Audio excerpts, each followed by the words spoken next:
welcome to the first ever episode of the Carmel Mayor's Youth Council podcast. What's up, Carmel? Trevor's here with me today.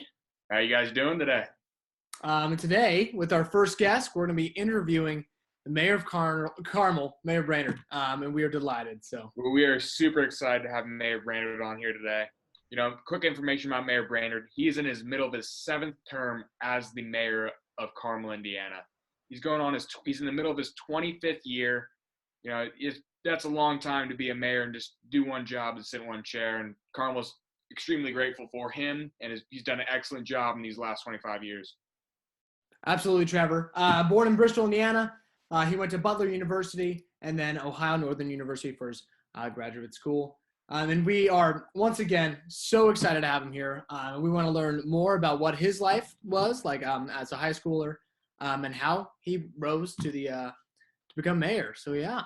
Yeah, I'm very excited to hear about his journey since high school, and he's done so many great things for this city, so many installments. If it's not the roundabouts or the parks, he's done so much great things, and I'm super excited to speak with him.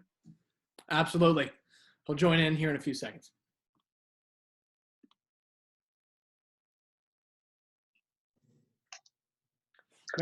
Mayor Brainard.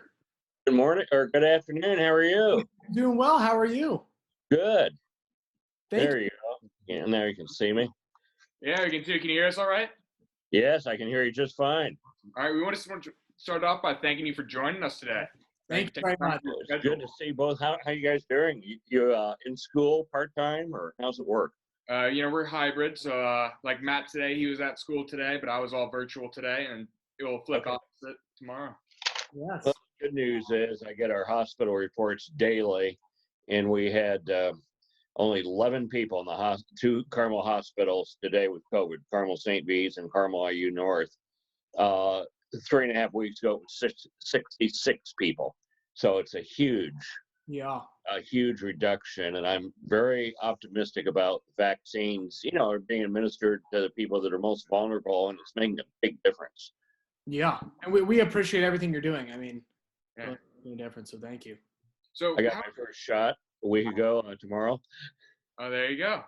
My 90-year-old mother got her second shot today up in Elkhart. So. Awesome. Yeah.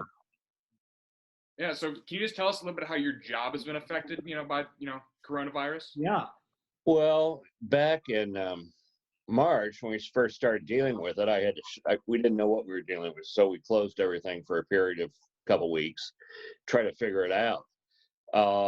And then we started to reopen gradually we made a lot of changes to City Hall. We did a lot of public messaging based on science, what people should be doing and not doing. I read. I feel like I've gotten a degree in epidemiology. It's like constantly reading things, trying to figure out what we should be doing as a city to help keep people safe. At the same time, keeping them safe financially, our small business owners and restaurant owners, that's been important too. So we set up a big umbrella program called Carmel Cares, and under it we did a lot of things. We donated to our food banks at several of the churches and synagogues running Carmel. We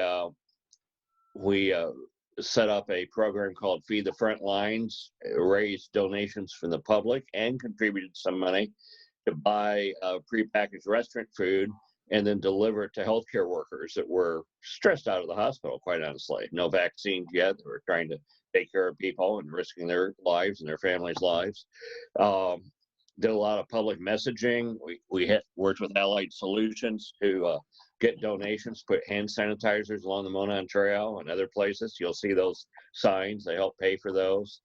We ordered a lot of those igloos you see outside our restaurants so people can eat out in those igloos and put a space heater in them. It's kind of fun, but it's a totally private dining room for those people that came. Literally, it's their bubble. Yeah. And, a lot of public messaging, just over and over and over. Our fire department, we've had go out and try to do public information 2 or 3 a week at various shopping centers, Target, Meijer, grocery stores. Our street department, we couldn't get hand sanitizer back in March. Nobody could. They figured out how to make it themselves with the help of some people that worked in restaurants and knew how to stiffen things up. And So we are continuing to make that. We call it street juice, package it, hand it out free to people. We totally redid the ventilation system in City Hall. We worked with a local laboratory called ARIA Diagnostics. So in Indianapolis, just across 96th Street, but the owner lives in Carmel.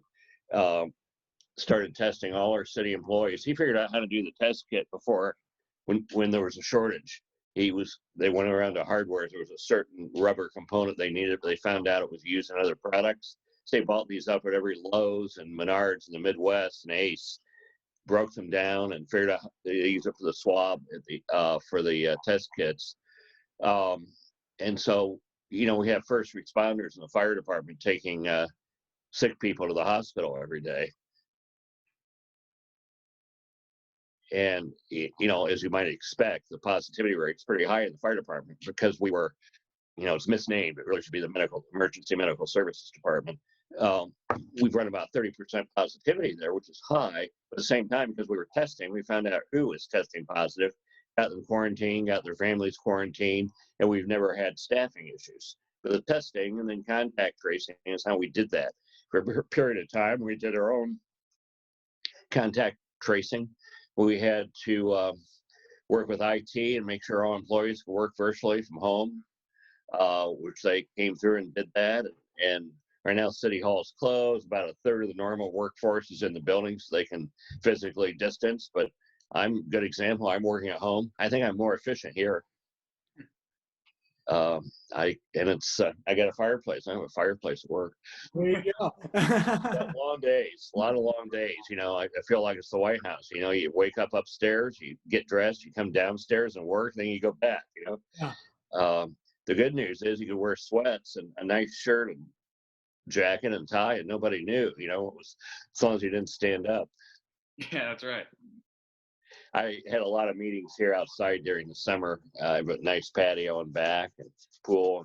So I just have people that need to meet with me come over here, and we'd sit outside where it was relatively safe. And, Carmel did really well until that late October surge.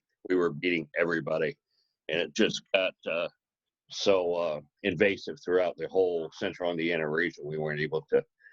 We've still done okay, a little slightly better than Fishers, but up until then, we were doing a lot better than our neighbors. Yeah. But, it's a tough thing. I think we're going to have to live to learn with some variety of it for a while, but we get elderly people vaccinated, vulnerable people vaccinated. Not many people should die from it. Yeah. I had it. Fortunately, I had very mild symptoms, but I'm healthy. I work out, I'm 66, but we were really healthy. I run, I snow ski, and do all those things, and it was like a bad cold. Yeah. Either of you guys had it? Yes, I have had it. Yes, that's sure. Trevor's I have not had it. Yeah, stay that way if you can, Trevor. I've stayed strong so far. Yeah. So that's what I've been doing. Then we're doing road bonds and all sorts of other things, taking advantage of the low interest rates. I'm also working with the federal government to make sure we get our CARES Act reimbursement. We've gotten $3.2 million so far. I think it looks like there's more coming. And actually, the city's unemployment rate was at either 3.1 or 3.2 this month, which is even non-pandemic is really good. Yeah. It's lower as it's been most of my lifetime. Usually it's around 4.5. We were at 2 before the pandemic, 2.1 or so it's slightly higher, but not much. We're continuing to work with, we were able to donate when we had test kits. Nobody else did. We were able to help New York out when they were suffering back in the spring. Sent, I think, 25,000 test kits. Working with one of our local companies out to New York City. Yeah, amazing. So, yeah, it's been a busy time, and never thought I'd be working this hard after all these terms. Yeah. So, I do have to ask the question. You got to go learn it, Yeah.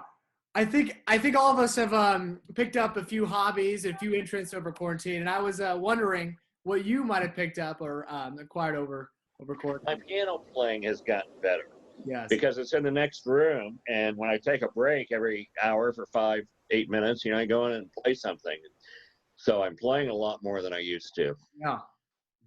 Yeah, we also heard, we believe, is it the French horn? We also heard you're a fan of a brass instrument, maybe? You have heard. Yeah, actually, I was a competitive French horn player at one point. There was never any pretension to be a competitive piano player. But at one point, I was thinking about being a professional horn player a long time ago. Yeah. And so you're from Bristol, Indiana, as we've said, real up north. And so can you just share with us, what your hobbies were back in high school and like where you did go to high school? Well, the little town of Bristol, back when I was a fifth grader, closed as high school. They passed a state law. Township trustees used to run schools, not school boards, and they changed that. And that was a good thing to get a nonpartisan school board, not just one person hiring the superintendent.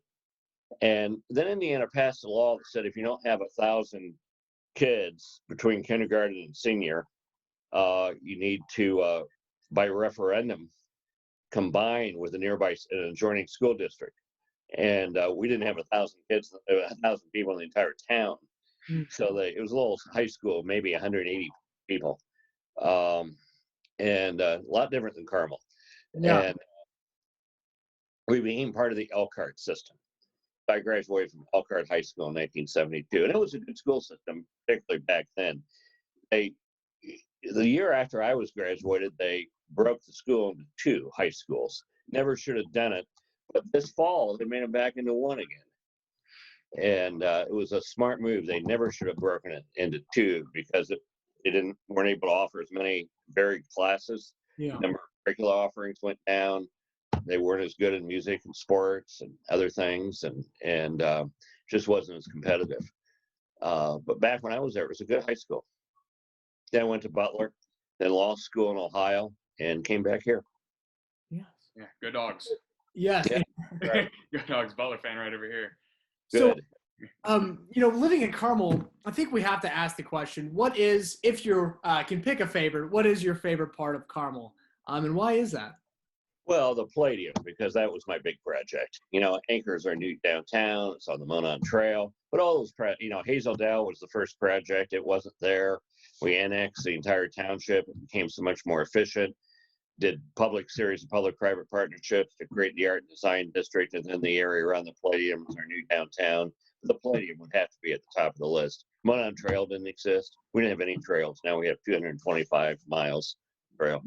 And regarding the Palladium, we know that, what was your motive to implement that, facing a little bit of lashback? I know that, that's a very bold decision for a big town. And obviously it's been, one of the most, great projects in Carmel history, really. So.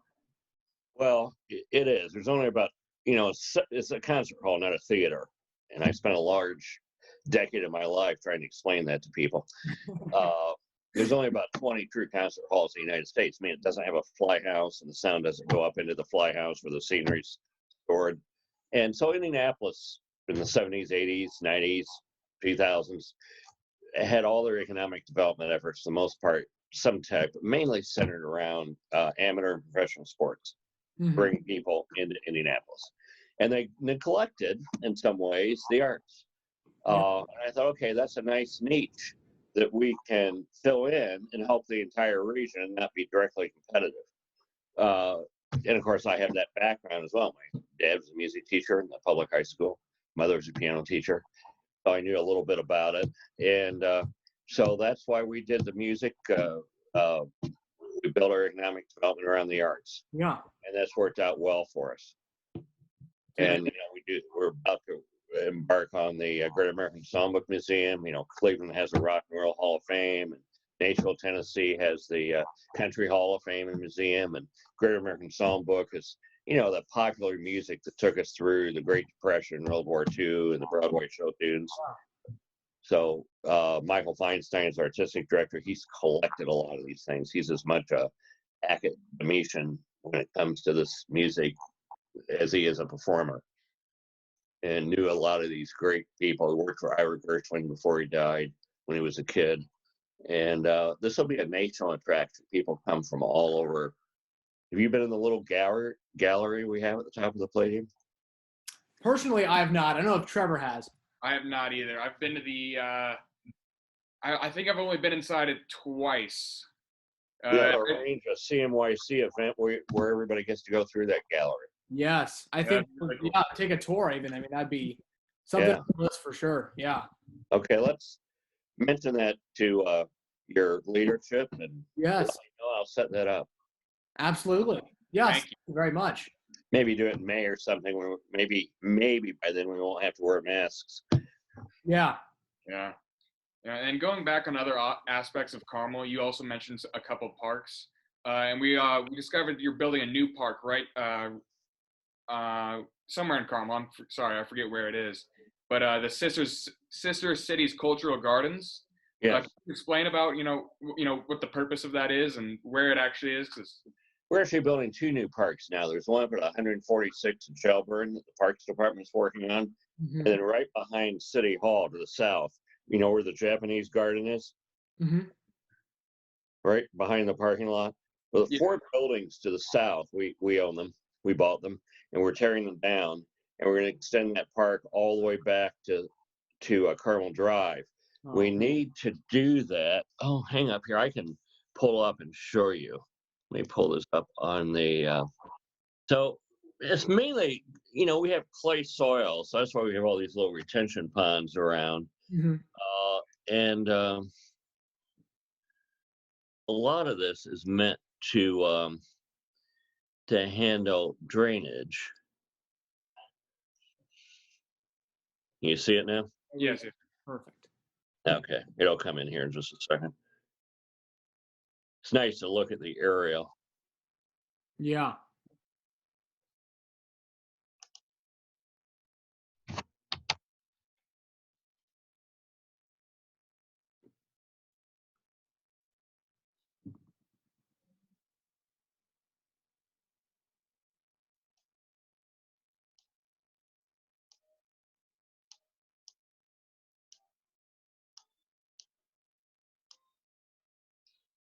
Okay, can you see my cursor?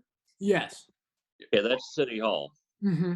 This is Rangeline Road out here. This is the new proscenium development right there. Mm-hmm. And so this building, that building, number 3, number 4, all these are being torn down. There's a new street, that comes through like this. Mm-hmm. Comes out like that, runs out. There's a roundabout here. That's where that piece of artwork that was controversial is. Comes in, runs up like that. But these, you see the Quashnagano Japanese gardens there. Yeah. And so this will extend it'll be nice because the City Hall building is so beautiful. We'll be able to put lights on it. And from Carmel Drive, you'll be able to look through the garden and see it at night too. Yeah. That'd be amazing. This building stays along the Monon. That's that white one that's on the angle. But these, we bought all this. And so that's all going to be, there's a new street through there like that. Then all this is going to become park. So it'll be a beautiful urban park. Yeah. That's amazing. looking forward to seeing that. Yeah. So construction, raising those buildings should start as soon as the weather breaks. Perfect. I mean, that's going to be really beautiful. I know that, that park is awesome. Yeah, I remember always walking around that at Carmel during Carmel Fest. Yeah, that's right. And people liked it. It used to be just a retention pond, and our staff and our sister city people worked on it. That welcome gate that you walk through is made out of a special wood from Japan, and our sister city in near Osaka, Japan, Quashnagano sent workers over to help us construct it. It's a pretty big deal. Yeah. That's awesome. Yeah, it's amazing. It's amazing. I know a ton of my friends like to go over there and take some pictures around it. I mean, it's beautiful. A lot of wedding photography is done there. Yes. I believe it. Some family photography. And then the south end, the part that's yet to be constructed, we have a sister city in China too, Shenzhen. So we're going to have some Chinese style buildings, the south end, the Japanese theme, and the north end. Wow. So be able to go to 2 countries in Asia, There 1 block walk. Yes. That's gonna be really cool. Yeah. So switching up topics a little bit, after 25 years in office, what can you tell us? What motivates you to get up every morning and run the city? Oh, the people. We're building this great city, and there's always a new project, something good that we can do to make the place better and more competitive. I still find it as fun as I did in the beginning. There you go. That's awesome. And since you were elected as mayor 25 years ago, the city has grown drastically regarding its population. When you took over as mayor, was that a goal for you? And in what ways did you look to expand the city of Carmel? We knew it would grow just because of its placement and good schools. The key was not a predetermined number. The key was growing in a quality way that was good. And I've never been concerned about, okay, we hit this benchmark or that benchmark. The question is it quality growth? And that's what we focused on. But we're 50 square miles, just under 50 square miles. It's about double the size of the island of Manhattan. So it's a big place. And that's why we came down where the Palladium is, what we call the city center redevelopment area, and master plan that area. As we knew the art and design district, which before you guys were born was called Old Town, was not big enough to be a downtown for an area with a landmass as big as what we have. And then only out of that 50 square miles, only 18 miles of it was officially in the city. So even though all 50 square miles were part of the school district and the library district and the township, only a third of it was in the city, roughly. And so we annexed those areas, and that's been a good thing for the city. Serving the greater number of households has made our departments much more efficient, and the cost per person has gone way down. Yes. Even with inflation, it's gone down. Yeah. And I have to ask this. I mean, with everything going on and there's, current times in general, what is one piece of advice that you would, give the citizens of Carmel? Stay safe. Treat people with kindness. People are on the edge. Just be kind. I thank you very much. I'm not sure, Trevor, do you have any further questions? Well, I think I just have one more question. Everybody is dying to know. Yes. How many more roundabouts are coming to the city? Well, we don't look at it in terms of numbers. We look at it as a safer solution so we know the existing stoplights. I'd love to replace them all, with the exception of Main and Rangeline, which we can't. There's not enough room. And then there may be additional ones where we have new developments, and instead of putting up a traffic light or a four-way stop, we'll choose to put a roundabout up. I'd imagine there's probably another 15 or so over the next 5-6 years. That's quite a bit. We have 138, I think, today, something like that. But here's the good news. Our annual fatality rate is averaging 2 per 100,000. The U.S. average is 14. Indianapolis is just under 12. So 1/6 of Indianapolis and 1/7 the national. Amazing. That's incredible. It's all about speed. Human error rate doesn't change, but somebody's going slow and they make a mistake. Yeah. It's not serious. Mayor Brainard, we are unbelievably appreciative, to have this interview with you. And truly, thank you for your time. And I think I've learned a lot myself. I don't know about you, Trevor. Yeah. So just thank you for joining us today. Give a shout out to Miss Martin really quick for helping us set this up. I will. I'll tell Candy. Thank you. Works out well for your project. And yes. Text me anytime you got a question, want to get involved with something, let me know. Thank you very much. Thank CMYC is looking forward to seeing your performance at the Palladium. Okay. Yeah, we would love to hear a little French horn and piano act. French horn piano combo. Yes. Okay. Thank you very much. Take care, guys. Thank Bye. you. All right, so that concludes our interview with Mayor Brainard. I had a really good job. Really, he's a fun guy to talk to. Right. Yes. We hope to talk to him again soon. Hope you guys subscribe. You guys like this video. Yeah, and I hope you learned something about Carmel today. So thank you all so much. Hey, if you guys are from Carmel down here, comment below who you guys want us to interview next. Yes, this is Vice President DiDonna and Member Trevor. signing off. Thanks.